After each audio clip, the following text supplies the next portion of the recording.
tere sõbrad, jõudsin siis sisse ka, et teeme väikse tuuri siin registri järgi 169 ruutu 4-toaline korter, mis on tegelikult oma olemuselt väga-väga äge, et ehitatud, nagu ma enne siin mainisin.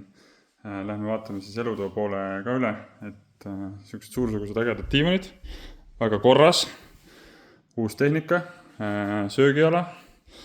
Majal on aknad vahetatud, mis on positiivne 3-kordsed pakettaknad.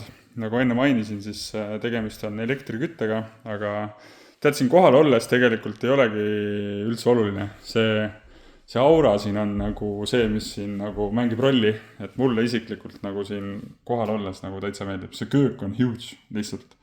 Ma loodan, et te videos tajute seda, et on väga ubane ja kodune tegelikult, kuigi see oma olemuselt on juba vanem stiil, eks, aga tegelikult on väga äge.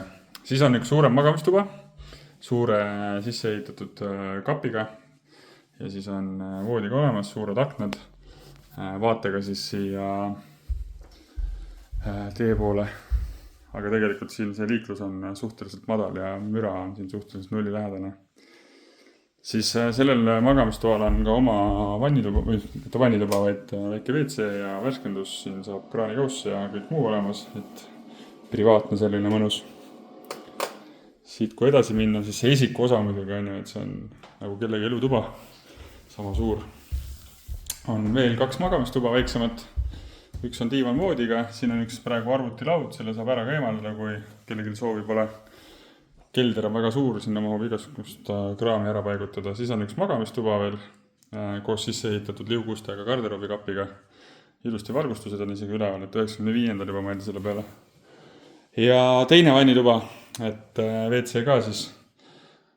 Tehnika on uus, on ju, pesu see vann on ka uus, ära vahetatud kenasti, et tegelikult puhas korras ja kõik toimib. Peegel ka. Aga siin peegel veel on äge, et siin on need juba näha, et isegi peegel väsib ära. Aga tegelikult on väga hästi hoitud, puhas korras, plaatide seisukord on selline, et iga päev sellist asja ei näe. Nii et kui sul peaks olema suure üürikorteri vastu huvi, mis on suurem kui mõned majad, paljud majad, siis kindlasti võta minuga ühendust ja saame juba suhelda ja tulla koha peale vaatama. Tehke tarku tehinguid ja näeme juba notaris. Tšau!